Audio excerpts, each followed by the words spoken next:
Salut tout le monde, c'est Cynthia, j'espère que vous allez bien. On est le 22 juin 2015.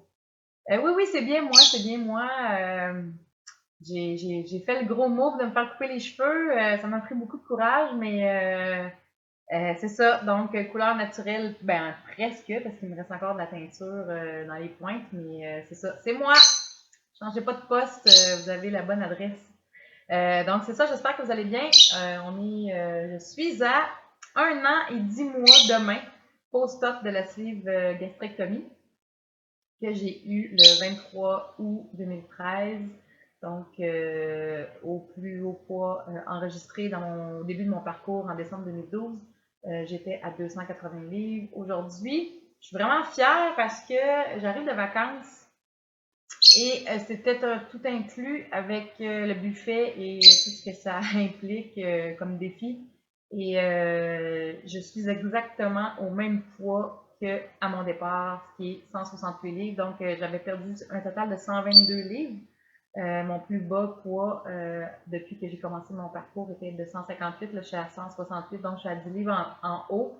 Je me suis rendue jusqu'à 172, 173 à la fin de l'hiver. Ça descend tranquillement, mais j'avais vraiment peur parce que ces vacances ont été, mettons, le test ultime par rapport à la capacité de faire des choix alimentaires quand on a tout dans le buffet, des meilleurs choix au pire qui existent, en passant par les frites, les gâteaux, toutes les gâteries qu'on ne se permet pas. C'est facile, je dis souvent. Moi, je suis chanceuse, je suis toute seule maintenant, je m'occupe de moi-même, j'habite dans un petit 3,5, c'est moi qui contrôle qu'est-ce qui rentre dans mon garde-manger. Donc là, j'ai vraiment été confrontée au vrai test parce que j'ai vécu à Noël, quand je suis allée chez ma fille, le fait d'avoir de la bouffe qui n'est pas la bouffe que j'achèterais normalement et d'avoir des tentations. Je m'étais laissée aller, je m'étais fait peur, j'avais eu de la difficulté à gérer ça. Et puis finalement, je suis revenue dans le droit chemin quand je suis rentrée chez nous.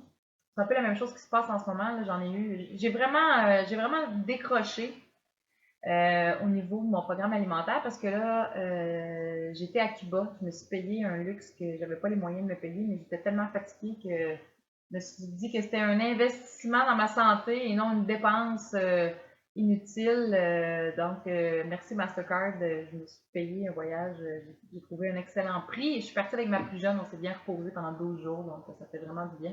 Ça paraît dans ma face, je trouve que j'ai l'air beaucoup moins fatiguée, donc ça m'encourage. J'ai l'air moins vieille un peu, même malgré mes cheveux gris, qu'avant de partir. Donc, le but, l'objectif de repos est atteint. Je me sens beaucoup mieux, je me sens beaucoup plus en forme et prête à retourner à mes occupations. Donc, c'est ça. Alors, je reviens à l'histoire de la bouffe. Au fait, j'avais expérimenté le fait d'avoir l'abondance de plein de cochonneries chez ma fille, puis j'avais trouvé ça difficile de gérer ça. Là, c'est encore pire parce que là, c'était à tous les repas. Ça me demandait de vraiment faire les bons choix, mais en même temps, comme j'étais à Cuba, je voulais pas mettre Internet sur mon téléphone. J'étais en mode avion tout le temps que j'étais là-bas parce que ça coûte cher d'utiliser son cellulaire à l'extérieur, surtout au Cuba. Donc, j'avais pas accès à MyFitnessPal. J'ai pas eu le choix de lâcher prise. Donc, je me suis dit, je vais faire le mieux que je peux avec les moyens du bord.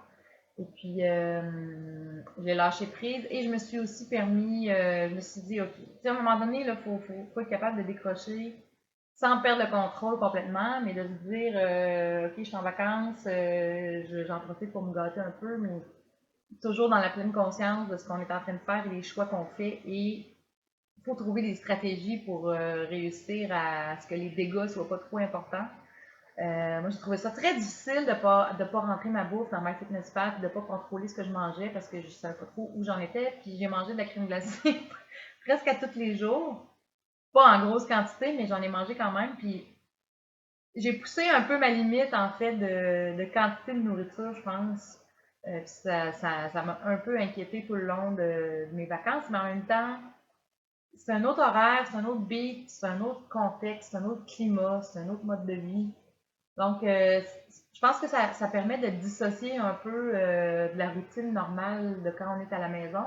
C'est vraiment comme ça que je l'ai pris. Je l'ai pris comme une occasion de voir si j'étais capable de faire face à la musique par rapport aux choix alimentaires quand tu as toute l'abondance devant toi et que tu es confronté à faire les bons choix. Donc, En général, je suis assez contente des choix que j'ai faits. Je me suis permis des petits extras. J'ai mangé un peu de pain, pas beaucoup, parce que ça passait pas nécessairement super bien, puis ça m'empêchait de manger des protéines. Donc, j'ai mangé beaucoup de poissons. Dans le fond, mes stratégies, ça a été de faire des bons choix au niveau de mes repas. J'ai mangé beaucoup de poissons. J'ai mangé un petit peu plus de patates que d'habitude. J'ai mangé du pain un peu. J'ai mangé de la crème glacée, mais j'ai quand même focusé vraiment sur la protéine simple et brute, comme le poisson grillé. J'ai mangé beaucoup de poisson grillé. Le poisson est tellement bon là-bas. C'est frais, donc j'en ai profité. Moi, j'aime beaucoup le poisson. J'ai mangé beaucoup de poisson grillé, j'ai mangé des légumes, beaucoup de légumes. Plus de légumes que quand je suis chez moi, même. J'ai mangé des fruits énormément. Il y avait les mangues, les goyaves. Je me suis vraiment fait plaisir au niveau des fruits. J'en ai mangé beaucoup par rapport à ce que je devrais, mais tu peux pas faire autrement. Les fruits sont tellement bons. Tu sais, je me dis, c'est mieux que de manger des gâteaux. Ça, je suis contente parce que j'ai réussi à pas tomber dans les desserts à tous les jours et tout ça. J'ai mangé ma petite crème glacée à chaque jour, mais vraiment une mini boule avec des fruits frais. Donc, je pense que je me suis bien débrouillée à ce niveau-là. Qu'est-ce que j'ai mangé d'autre aussi? Ouais, là-bas à Cuba, elles sont bons dans les petits sablés au beurre. Ils font des petits sablés au beurre maison, les petits biscuits, mais ils sont tout petits. Fait que j'en ai pas pris la première semaine, mais la deuxième semaine, des fois, je m'en permettais un. Mais ma stratégie pour pallier à ça, ça a été j'ai essayé d'être le plus active possible physiquement. J'étais avec ma fille, ça a bien tombé, ce qui fait qu'on s'est fait des tournois de ping-pong pas mal à tous les jours. On s'est lancé la balle, le ballon, beaucoup dans la piscine, presque à tous les jours aussi. On a fait du kayak, bon, je dirais pas, on a fait du pédalo, mais c'est ma fille qui pédalait, ça fait que ça compte pas. Mais on a été quand même assez actifs. On a marché, j'ai bu beaucoup aussi. J'ai lâché le thé aussi, j'ai pris une pause de thé. Je m'en faisais un le matin, puis finalement je ne le buvais pas. J'ai bu beaucoup d'eau avec des petites gouttes dedans pour donner du goût. J'ai bu dans tous mes 12 jours de vacances, j'ai bu un pina colada et un verre de vin. Donc j'ai vraiment pas exagéré parce qu'on sait que dans les tout inclus, l'alcool est fourni à volonté. Donc je suis vraiment contente. J'ai bu beaucoup de cappuccino. Ça me fait plaisir au niveau des cafés. Ben, je dis beaucoup. Un ou deux par jour, c'est quand même pas exagéré. Donc, en général, je suis vraiment contente, je suis fière de moi. Je suis restée au même poids, j'ai pas grossi. J'ai bougé, et puis je pense que c'est un peu ça, tu sais, on peut décrocher un peu quand on va en vacances, se permettre de certaines choses, mais il faut pas tout se permettre. C'est ça un peu, comme je le dis toujours, il faut choisir ses guerres. Puis moi, ça a été ça. J'ai mangé la crème glacée en petite quantité. J'ai mangé du pain, ce que je mange pas normalement, mais j'en ai pas mangé à tous les jours du pain. Mais des patates, j'en ai mangé. Des pommes de terre, j'en ai mangé presque à tous les jours, mais en toute petite quantité. Donc, j'ai toujours continué de manger ma protéine en premier, mes légumes, puis quelques bouchées si j'avais encore faim, soit de patates, ou de pain, ou des petits craquelins. Donc, je suis vraiment contente. C'était vraiment le gros test ultime. Il y a eu beaucoup de premières expériences post-perte de poids dans ce voyage-là. Puis je suis contente de m'être donné la permission de me payer ce voyage-là, même si j'ai pas du tout les moyens. Parce que ça m'a permis de prendre conscience de beaucoup de choses qui ont changé dans ma vie. Parce que la dernière fois que je suis allée à Cuba, c'était en juin 2012 et je faisais 280. Donc, c'était juste avant que je me prenne quelques mois, 6 mois avant que je commence à amorcer mon parcours de perte de poids. Donc, je pense que là, j'ai vraiment pris conscience de beaucoup de choses pendant ce voyage-là, à commencer par mettre mes fesses dans l'avion. Je mettrai une photo sur mon Facebook. J'ai pris une photo de moi en plongée sur mes cuisses et la ceinture de l'avion. Moi, ça faisait des années qu'il fallait que j'utilise une extension de ceinture dans l'avion. Ça, c'était quelque chose qui m'humiliait vraiment profondément d'être obligée de demander une extension. J'avais beau tirer, j'arrivais pas à attacher une ceinture dans l'avion. J'avais la misère à rentrer dans un siège d'avion, premièrement. J'étais vraiment coincée, je me sentais vraiment pas bien dans un avion. Et l'extension de ceinture, là, ça, c'est quelque chose qui me... Vraiment, là, à chaque fois qu'il fallait que je le demande, je me sentais humiliée parce que c'est quoi de plus gênant d'être obligé de demander une extension de ceinture pour ta ceinture d'avion. Tout le monde te regarde, tout le monde fait comme aïe aïe, la fille est vraiment grosse, c'est obligé de demander une extension pour une ceinture. Alors qu'on sait que les ceintures d'avion sont quand même très longues. Donc, là, il restait à peu près ça de ceinture une fois que je l'ai ajusté à ma taille. Et j'avais de l'espace vraiment de chaque côté de moi dans le banc d'avion. J'avais amplement d'espace. Juste ça, quand j'embarquais dans l'avion, j'avais hâte de vivre ce moment-là parce que pour moi, c'était quelque chose de très difficile de prendre l'avion, justement, parce que je savais que j'allais toujours avoir à demander une extension de ceinture puis que j'allais me sentir humiliée. Donc, ça a été vraiment une prise de conscience de tout le chemin que j'ai parcouru euh, depuis décembre 2012.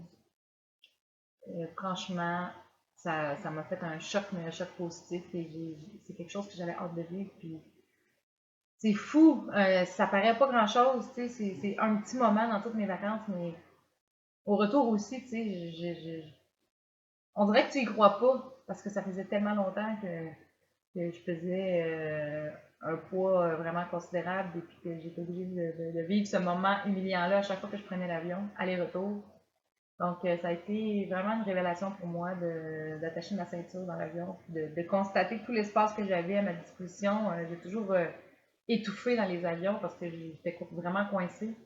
Là, je me sentais vraiment libre, donc ça a été quelque chose de particulier. Le maillot de bain, j'avais peur du maillot de bain. Finalement, je me suis trouvé deux maillots de bain. Bon, ça a été un compromis que j'ai dû faire.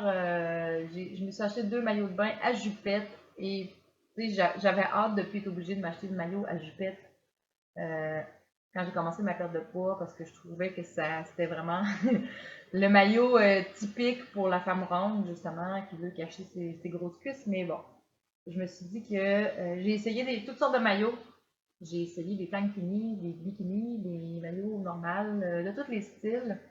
Puis finalement, j'ai fait ce compromis-là parce que vraiment, c'est les maillots qui me vont le mieux, étant donné que mes cuisses sont pas en super bon état. J'avais des très très très grosses cuisses, donc la peau est quand même. J'ai pas de peau qui pend, mais mes cuisses sont vraiment. C'est comme un peu comme des sacs vides. Donc, c'est beaucoup moins pire que c'était parce que à force de jouer de la batterie, ça s'est quand même raffermi. La peau s'est quand même resserrée un peu, mais j'ai encore beaucoup de travail à faire à ce niveau-là.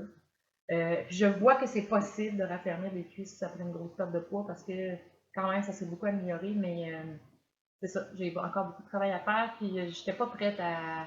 C'était pas beau. De toute façon, c'était même pas à cause de mes cuisses, parce que même avec le maillot, j'ai fait, on voit mes cuisses, mais souvent, les échancrures de maillot, c'est très serré au niveau du haut de la cuisse, puis ça me fait ce qu'on appelle un bourrelet de cuisse, ce qui est pas très beau, donc c'est ça. J'ai essayé beaucoup de maillots finalement. C'était le maillot à jupette qui me convenait le mieux, mais j'en ai trouvé vraiment des beaux qui m'allaient super bien.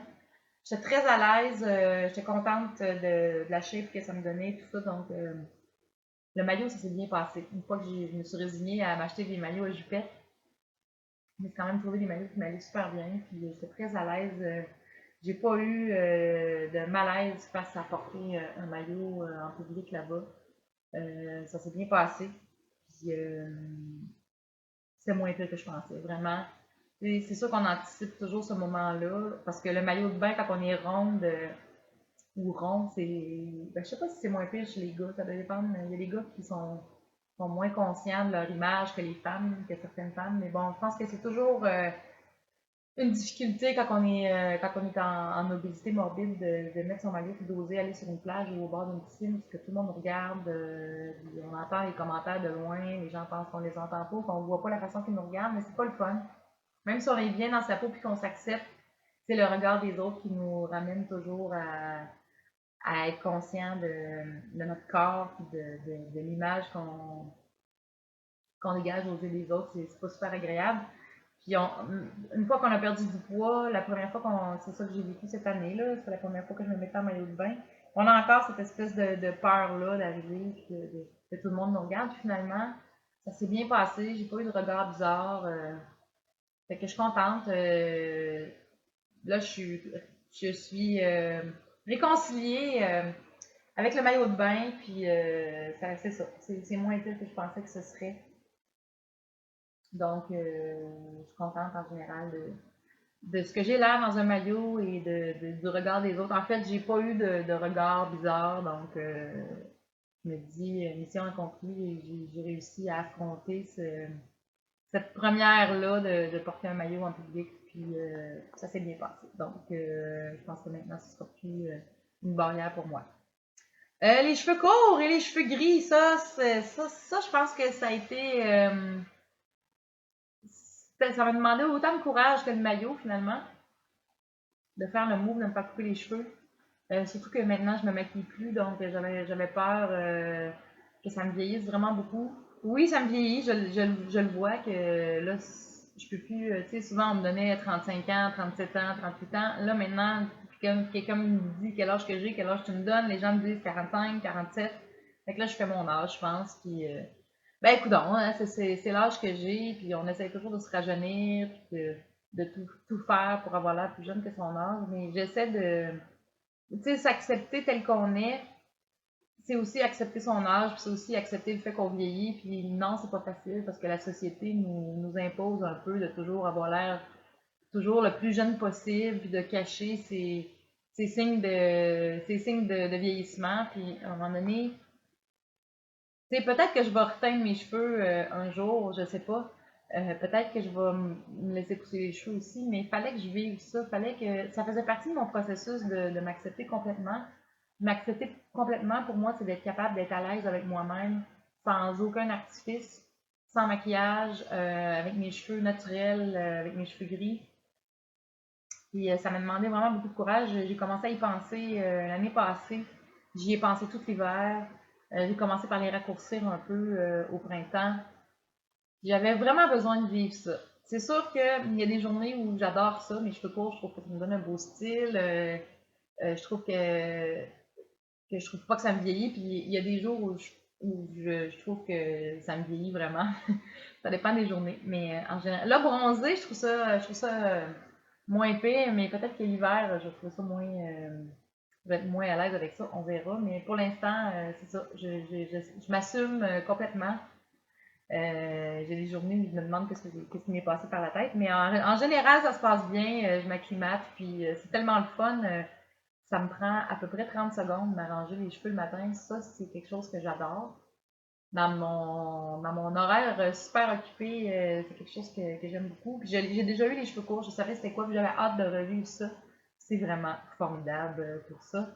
La seule chose qui me gosse, qui me tracasse, c'est le fait qu'il va falloir que je me fasse couper les cheveux souvent. Et des fois, j'ai vraiment pas de budget pour ça. Mais bon, on traversera le pont quand on va arriver à Rivière. Ça dure dans pas longtemps, dans 3 semaines, pour être dû. Mais bon, en général, je suis vraiment contente de l'avoir fait. Puis, euh, tu sais, je dis toujours de focusser sur ce qu'on aime de soi. Puis moi, c'est quelque chose que j'aime depuis que j'ai perdu du poids, puis depuis que je joue de la batterie. C'est mes épaules, mon haut de corps. J'aime vraiment mes épaules. Cette partie-là en haut ici, j'aime vraiment beaucoup. Puis je trouve que d'avoir les cheveux courts, ça met ça en valeur. Fait que je me dis, oui, bon, peut-être que j'ai pris quelques années avec mes cheveux gris, mais en même temps, tu sais, mon haut du corps est vraiment tout en muscles et bien découpé, puis je me dis que ça met ça en valeur. Donc, c'est un mal pour un bien. Je trouve que c'est ça met mon haut du corps en valeur, puis c'est ce que j'aime de mon corps beaucoup en ce moment. Donc, ça a du positif. Mes objectifs pour l'été.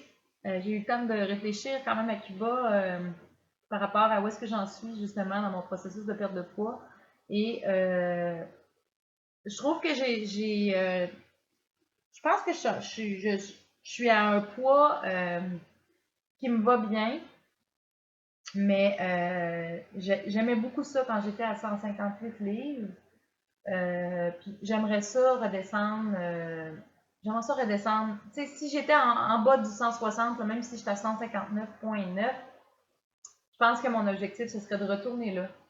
De retourner en bas de 160. Vraiment, c'est là où j'aimerais me tenir.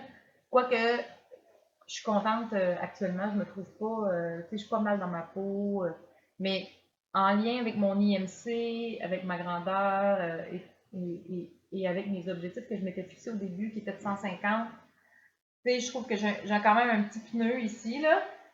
Puis j'aimerais ça. J'ai vécu c'était quoi de pas en avoir du tout. Puis j'aimerais vraiment ça retourner là. Donc, j'essaie de me fixer des objectifs, de retourner là tranquillement, rien de. Je ne veux pas faire rien de drastique, mais je suis beaucoup moins active.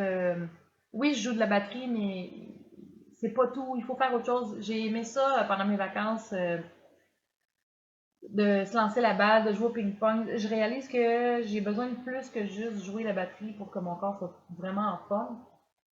Là, j'espère que, Colin, il fait 10 degrés ce matin encore à Rimouski. Je trouve ça un petit peu raide, le retour hier soir à Rimouski. J'espère vraiment que l'été va s'installer parce que ça va être une source de motivation vraiment grande pour moi. Quand il fait beau, quand il fait chaud, je me pose pas de questions, j'ai juste envie d'être dehors, d'aller marcher, de faire de la randonnée. Donc, j'espère vraiment, vraiment, parce que je regarde la météo à long terme, puis les 2 prochaines semaines, ça monte pas en haut de 20 degrés encore. C'est un petit peu dur, parce qu'on a eu un gros hiver, on n'a pas eu de printemps, puis là, l'été tarde à arriver. Ça m'aide pas beaucoup, mais j'espère vraiment que ça va se placer. J'aimerais vraiment ça, pouvoir profiter du beau temps, puis aller marcher. Aller marcher, monter le bic, aller faire. J'aime beaucoup ça, faire la marche en montagne, la randonnée en montagne. J'espère pouvoir retrouver ça.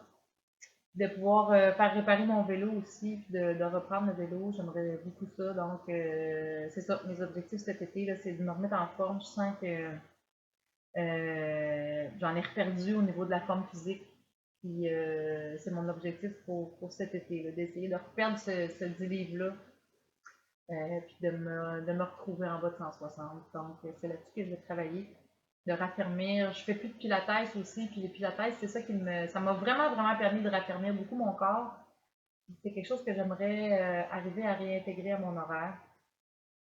Là, en ce moment, j'essaie de voir comment je vais réussir à. Parce que je suis en train d'écrire mon livre, ça me demande beaucoup de temps. En même temps, je réalise que il faut que je travaille, j'ai pas le choix. Si je veux être capable de continuer à subvenir à mes besoins pendant les 2 prochaines sessions. Il me reste 30 semaines d'école pour finir mon programme. 2 sessions, une année. Puis c'est ça. Il faut vraiment que je me trouve, que je continue à travailler cet été pour ne pas m'endetter plus que je suis déjà. Je veux écrire mon livre. Mon objectif que je me suis fixé pour terminer mon livre, c'est de le terminer cet été. Ça n'a pas d'allure là, si je veux travailler et si je veux jouer de la musique. Donc, je me suis mis comme objectif de terminer mon livre pour la fin de l'année. Donc, en décembre, d'ici la fin de l'année, j'aimerais ça terminer mon livre. Donc, il y a ça que je vais mettre beaucoup de temps là-dessus. Travailler sur mon site web, travailler sur le rayonnement de mes réseaux sociaux. Mes groupes de soutien aussi, bon, c'est toujours là. Ça commence au mois de juillet, donc continuer à pratiquer la batterie. Là, je suis en train de réfléchir à comment je vais arrimer tout ça pour maximiser mon temps dans chacune des activités. Puis de me garder du temps à moi aussi parce que l'année scolaire a été dure avec tout le reste et j'étais vraiment brûlée. Les vacances m'ont fait du bien, mais je veux vraiment cet été garder un équilibre, de pas juste travailler comme j'ai fait toute l'année, justement pour me garder de l'énergie pour la grosse année qui s'en vient pour moi. Donc, c'est ça, j'essaie de réfléchir en ce moment à comment je vais faire pour accomplir tout ça sans me brûler avant que l'école recommence. Donc, voilà mes objectifs pour l'été et les résultats de ces belles vacances. On a eu du beau temps, on a été chanceux, on est arrivé chanceuse, parce que je partais avec ma fille. On est arrivé là-bas, puis il faisait pas très beau la première journée, mais il venait juste de sortir d'un 5 jours de très très mauvais temps. On a été chanceuses parce que nous autres, ça a été les 2 premières journées où c'était plus nuageux. 2, 3 premières journées. C'était ensoleillé, mais avec un ciel partiellement couvert. C'est parfait parce que ça nous a permis de ne pas prendre le coup de soleil les premiers jours. On a eu vraiment du beau temps, on a marché, on s'est promené, on était à Trinidad, qui est une ville coloniale. La ville coloniale la plus ancienne de Cuba, qui est patrimoine de l'UNESCO depuis 89. C'est vraiment beau, c'est vraiment une belle place. Où justement on est dans la saison basse en ce moment, ça m'a permis de me reposer, ça m'a permis d'avoir un prix vraiment bas pour la qualité d'endroit qu'on avait. Ça m'a permis de passer du temps avec ma fille.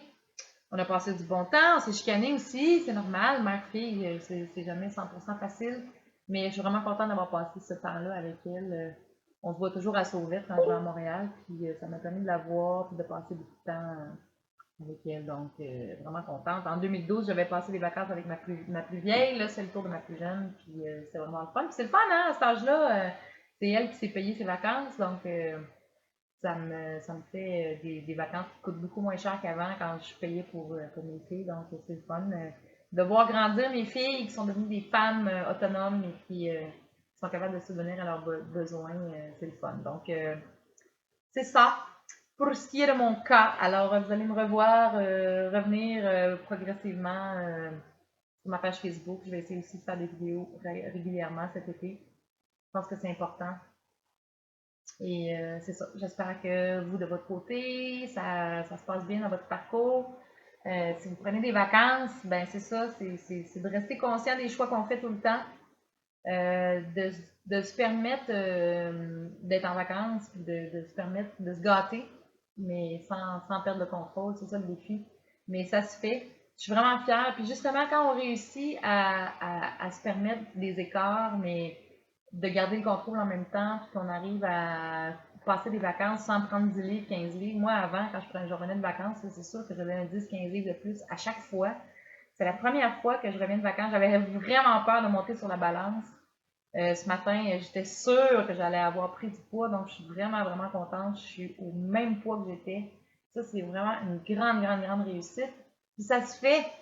Je pensais pas que je serais capable de faire ça un jour. Puis je suis vraiment contente de voir que j'ai pu réussir à trouver mon équilibre entre les gâteries et de rester active en vacances. Sans avoir un horaire, sans me sentir brimée ou frustrée. De garder le contrôle tout en se faisant plaisir, ça apporte une satisfaction vraiment, vraiment grande. Parce que c'est ça, c'est de prendre conscience qu'on est capable d'y arriver sans se saboter. On est capable d'aller en vacances, de faire face à tous les choix sans culpabilité, de se permettre certaines choses, mais de ne pas se permettre n'importe quoi, de ne pas faire n'importe quoi. J'ai même mangé quelques frites dans l'assiette de ma fille. Je m'en suis. J'ai pas. C'est ça, j'ai mangé des frites dans l'assiette de ma fille. Puis ça m'a satisfait, j'ai pas eu besoin d'en manger une quantité industrielle. Puis je suis contente de voir que je suis capable parce que les frites, pour moi, c'est comme l'aliment que je voulais plus jamais remanger. Puis là, je me suis dit, là, je suis dans un contexte où je suis pas chez nous, je suis en vacances, je suis pas dans mon horaire habituel, je suis pas dans ma routine normale. Je l'essaye, je le fais, puis j'en ai mangé, puis là, je suis revenue, puis c'est correct, puis j'ai vraiment, j'ai pas envie de continuer à manger des cochonneries. Je me suis permis un écart, j'étais en vacances, les vacances sont finies, je reviens à ma routine, puis je vois pas ça comme étant quelque chose de difficile. Tu sais, c'est un peu comme un drogué là, ou un fumeur qui va fumer. Je me sens pas comme un fumeur qui a fumé des cigarettes pendant ses vacances, puis là, qui est en train de capoter parce qu'il a envie de fumer. Pas du tout. Fait que je suis vraiment contente. C'était quelque chose que j'anticipais avec un peu de stress, de me retrouver face à un buffet à volonté, de devoir faire les bons choix, mais je suis vraiment, vraiment contente. Puis, c'est la preuve qu'on peut y arriver sans frustration, on peut arriver à se faire plaisir et à garder le contrôle quand même. Donc, je vous encourage vraiment en vacances de de vous faire plaisir, mais juste de toujours rester conscient de faire les bons choix quand même, de choisir ses guerres, de choisir ce qu'on veut se permettre, mais de ne pas tout se permettre. Les choses qui sont trop dangereuses pour nous, qu'on sait qu'ils risquent de nous faire glisser, il faut faire attention. Moi, je me suis quand même permis quelques frites, ça a bien été. Donc, il faut juste rester vigilant, de ne pas se laisser aller dans la débauche totale. Et ça se fait, puis je vous encourage à le faire si vous n'avez pas encore pris vos vacances, si vous êtes capable de rester raisonnable, c'est ça le défi. Mais je suis vraiment contente d'avoir remporté cette victoire-là. Ça m'encourage pour le futur, puis ça me fait prendre conscience aussi que quand on a travaillé tellement fort pour une perte de poids aussi importante, puis qu'on a réussi à maintenir jusqu'ici, on a toujours cette petite voix-là. On n'est plus capable, en tout cas moi, dans mon cas, je vais parler pour moi, je ne peux pas parler pour tout le monde. Je suis plus capable de faire l'autruche comme je faisais avant. Quand je me remettais à manger, là, puis que je me disais, ah, c'est pas grave, ah, c'est pas grave, ah, puis demain, je me reprendrai en main. Je suis plus capable de faire ça. Je reste consciente de ce que je fais. Je pense que c'est ça qui est important pour réussir, c'est de ne pas faire l'autruche, puis de toujours rester en pleine conscience de ce qu'on fait, de toujours rester conscient des choix qu'on fait à chaque repas, puis de trouver des stratégies pour ne pas reprendre du poids. Donc, d'essayer de rester active. Il y a toutes sortes de façons de rester active. Puis souvent, en vacances, c'est le fun parce que c'est en s'amusant. Moi, je me suis amusée avec ma fille, puis je suis restée active. Puis j'ai réussi cet exploit-là de revenir de vacances avec le même poids qu'à mon départ. Donc, je suis vraiment très fière de ça. Je vous encourage à faire la même chose pendant vos vacances. Ça se fait. Ça se fait, c'est possible. Puis, je suis tellement fière de moi d'avoir réussi cet exploit-là que c'est ça. Ça me donne confiance pour le futur. Puis, ça me donne confiance que je vais être capable de maintenir ce poids-là dans le futur parce que c'est une lutte à chaque jour, la perte de poids. Le processus de perte de poids, c'est comme ça finit jamais. Parce qu'on doit toujours rester dans le contrôle, dans la vigilance, dans la conscience des choix qu'on fait à chaque repas, à chaque jour, à chaque instant, à chaque collation. Donc, c'est un parcours qui finit jamais, en fait. Mais il y a moyen de rendre ça agréable, de ne pas être dans la frustration, de garder sa motivation en gardant le contrôle.